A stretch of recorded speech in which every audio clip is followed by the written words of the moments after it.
do as a learning is that we see a difference between music and sound, where sound therapy is concerned. Because in music you have like a pattern, a rhythm, a tune, a sequence. Yes. And that holds the mind.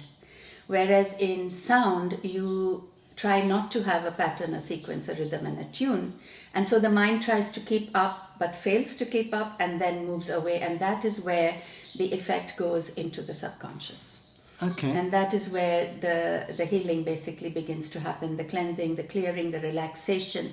When the sound is able to move the mind away, the body begins to go deeper and deeper into relaxation. Okay, so here's a big question. Yes. Yeah? Yeah? Not to be shocked. No.